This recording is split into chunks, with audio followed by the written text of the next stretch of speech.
Hey guys, welcome back, and today I'm going to be talking about Akbar. Akbar, whose full name is Abul Fatal Jalaluddin Muhammad Akbar, was born in October 15th, 1542, Umarkot, which is now in Sindh province, Pakistan. And he died in October 25th, 1605, in Agra, India. He was the greatest of the Mughal emperors of India. He reigned from 1556 to 1605 and extended Mughal power over most of the Indian subcontinent. In order to preserve the unity of his empire, Akbar adopted programs that won the loyalty of the non-Muslim population of his realm. He reformed and strengthened his central administration and also centralized his financial system and reorganized tax collection processes. Although he never renounced Islam, he took an active interest in other religions, persuading Hindus, Parsis, and Christians as well as Muslims to engage in religious discussion before him. Illiterate himself, he encouraged scholars, poets, painters, and musicians, making his court a center of culture. Now let's talk about the early years of Akbar. Abul Fatal Jalaluddin Muhammad Akbar was descended from the Turks, Mongols, and Iranians, the three people who predominated in the uh, political leaders of northern India in medieval times. Among his ancestors were Timur, also known as Tamerlane, and Genghis Khan.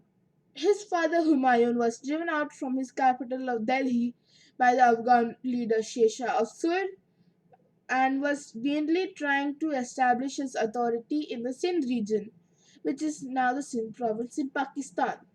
Soon Humayun had to leave India for Afghanistan and Iran, where the Shah lent him some troops. Humayun regained his throne in 1555, 10 years after Sher Shah's death. Akbar, at the age of 13, was made the governor of the Punjab region, now largely occupied by Punjab state, India, and Punjab province, Pakistan. Humayun had hardly established his authority when he died in 1556. Within a few months, his governors lost several important places, including Delhi itself, to Himu, a Hindu minister who claimed the throne for himself. But on November 5th, 1556, a Mughal force defeated Himu at the Second Battle of Panipat near present-day Panipat, Haryana state, India, which commanded the route to Delhi, thus ensuring Akbar's succession. At Akbar's ascension, his rule extended over little more than the Punjab and the area around Delhi. But under the guidance of his chief minister, Bayram Khan, his authority was gradually consolidated and extended. The process continued after Akbar forced Bayram Khan to retire in 1560 and began to govern on his own. At first, still under household influences, but soon as an absolute monarch. Now let's talk about the empire's expansion. Akbar first attacked Malwa, a state of strategic and economic importance commanding the route through the Vindhya range to the Plateau region of the Deccan, peninsular India, and containing rich agricultural land. It fell to him in 1561. Toward the passionately independent Hindu Rajputs, the warrior ruling caste inhabiting the rugged, hilly Rajputana region, Akbar adopted a policy of appeasement and conquest. Successive Muslim rulers had found the Rajputs dangerous, however weakened by disunity. But in 1562, when Raja Bihari Mal of Amber, which is now Jaipur, threatened by a succession dispute, offered Akbar his daughter in marriage. Akbar accepted the offer, and the Raja acknowledged Akbar's rule, and his son prospered in Akbar's service. Akbar followed the same out-of-date policy toward other Rajput chiefs. The person whose photo you can see is of Maharana Pratap, the ruler of Mewar, and the Rajput chiefs were allowed to hold their ancestral territories provided that they acknowledged Akbar as emperor, paid tribute, supplied troops when required, and concluded a marriage alliance with him. The emperor's service was also open to them and their sons, which offered financial rewards as well as honor. However, Akbar showed no mercy to those who refused to acknowledge his rule.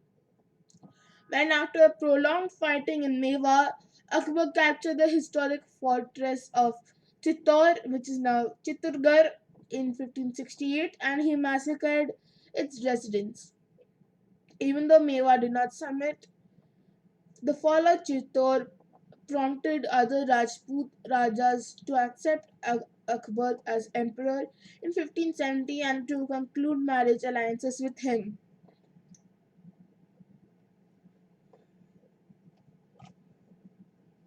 Although the state of Marwar held out until 1583, one of the notable features of Akbar's government was the extent of Hindu and particularly Rajput participation. Rajput princes attained the highest ranks as generals and provincial governors in the Mughal service.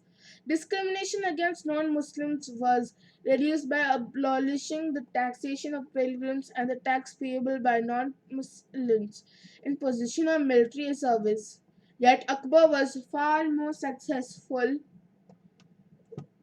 than any previous Muslim ruler in winning the cooperation of Hindus at all levels in his administration. The further expansion of his territories gave the fresh opportunities and in 1573 Akbar conquered Gujarat, an area with many ports that dominated India's trade with Western Asia, and then turned east towards Bengal. A rich country with a distinctive culture, Bengal was difficult to rule from Delhi because of its network of rivers, always apt to flood during the summer monsoon. Its Afghan ruler, declining to follow his father's example and acknowledge Mughal reign, was forced to submit in 1575. When he rebelled and was defeated and killed in 1576, Akbar annexed Bengal. Toward the end of his reign, Akbar embarked on a fresh round of conquests, and the Kashmir region was subjugated in 1586, Sindh in 1591, Kandahar, Afghanistan in 1595. Mughal troops now moved south of the Vindhya range into the Deccan. By 1601, Kandesh, Berar, and part of Ahmednagar had been added to Akbar's empire. His last years were troubled by the rebellious behavior of his son Prince Salim. Prince Salim was the later emperor called Jahangir. He was eager for power. Administration. Let's talk about administrative reforms by Akbar. Previous Indian governments had been weakened by two disintegrating tendencies characteristic of pre-modern states, one of armies being splitting up into the private forces of individual commanders, and the other provincial governors became hereditary local rulers. Akbar combated those trends by instituting comprehensive reforms that involved two fundamental changes. First, every officer was at least in principle appointed and promoted by the emperor instead of by his immediate superior. Second, the traditional distinction between the nobility of the sword and that of the pen was abolished. Civil administrators were assigned military ranks, thus becoming as dependent on the emperor as army officers. Those ranks were systematically graded from commanders of 10 persons to commanders of 5,000 persons, higher ranks being allotted to Mughal princes. Officers were paid either in cash from the emperor's treasury and more frequently by the assignment of lands from which they had to collect the revenue, retaining the amount of their salary and remitting the balance to the treasury. Such lands seem to have been transferred frequently from one officer to another. That increased the officer's dependence on the emperor, but it also may also have encouraged them to squeeze as much as they could from the peasants with whom the connection might be temporary. Politically, the greatest merit of the system was that it enabled the emperor to offer attractive careers to the able, ambitious, and influential. In that way, Akbar was able to enlist the loyal services of many Rajput princes. Akbar's reforms required a centralized financial system, and thus, by the side of each provincial governor, also known as Subadar, also known as Nawab, was placed a civil administrator, Diwan, who supervised revenue collection, prepared accounts, and reported directly to the emperor. As for the safeguard against abuses, Akbar reorganized the existing network of news writers whose duty it was to send regular reports of important events to the emperor. Akbar also seems to have instituted more efficient revenue assessment and collection in an effort to safeguard the peasants from excessive demands and the state from loss of money. But such efficiency could only have been enforced in the areas directly administered by the central government. That excluded the lands under tributary rulers such as the Rajputs and also the lands assigned for the maintenance of Mughal officers. Yet, notwithstanding Akbar's reforms, travelers' accounts indicate that the Indian peasants remained impoverished. The official leading, on the other hand, enjoyed great wealth, liberal patronage was given to painters, poets, musicians, and scholars, and luxury industries flourished. Akbar also supported state workshops for the production of high quality textiles and ornaments. Now let's talk about the personality and assessment of Akbar. Akbar maintained a luxurious and brilliant court at Akbar maintained a luxurious and brilliant court at which elaborate ceremonies emphasized his distance from other men, though he was careful to cultivate public opinion outside court circles. Every morning at dawn, he stood at an open window to be seen and respected by the people. Foreign observers commented on the graceful manner in which he accepted little gifts from the people and showed himself ready to hear the complaint of any man who dared to approach him. Physically, he was strong and could withstand hardship on campaigns. Although he seems to have been no more than 5 feet 7 inches, which is 170 centimeters tall, he impressed observers as dominating personality. Clearly, although he was illiterate, he had a powerful and original mind. His fair inquiries into Christian doctrines misled the Jesuit missionaries he invited to his court to thinking that he was on the point of change. He persuaded the Muslim theologians at his court to accept him as a mediator on points of Islamic law and dispute among them. Although that seems to have been little more than an expression of his systematic approach to his problems, the Orthodox was offended. If give further offense to by the religious discussions he encouraged between Muslims, Hindus, Parsis, and Christians. Those discussions were continued by a small group of courtiers who shared with Akbar a taste for religion. Although their doctrines and ceremonies known as the divine faith or Din-e-Ilahi assigned a central place to Akbar himself, it would be an oversimplification to assign political motives to those developments.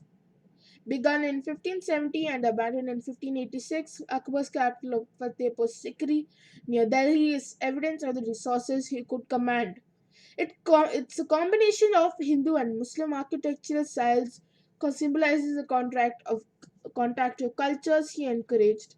Similarly, he commissioned the translation of Sanskrit classics into Persian and gave illustrated copies to his courtiers. He also received with enthusiasm the European pictures bought by Jesuits, and his painters incorporated European techniques of realism and perspective into a distinctive Mughal painting style characterized by a bright treatment of the physical world that began to develop during his reign. Akbar's reign was an example of the stimulating effects of cultural encounter. It has also been portrayed as a model of future governments strong, benevolent, tolerant, and enlightened. Effective government in a country as geographically vast and as social complex as India demands a wide measure of social support. Akbar understood that need and satisfied it. Okay, now this is what now let's have a fun fact time. The fun fact is about the who were Akbar's Navratnas. Many people only know few like Birbal, Tansin, or Mullah Piazza, but or Abul Fazl or Raja Man Singh, but um, not all people know about all of them. So let's start.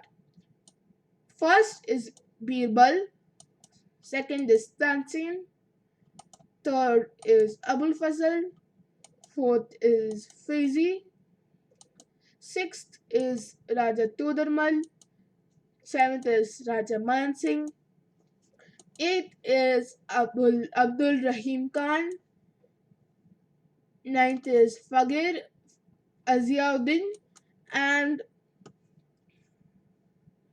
the ninth one is Mulado Paza.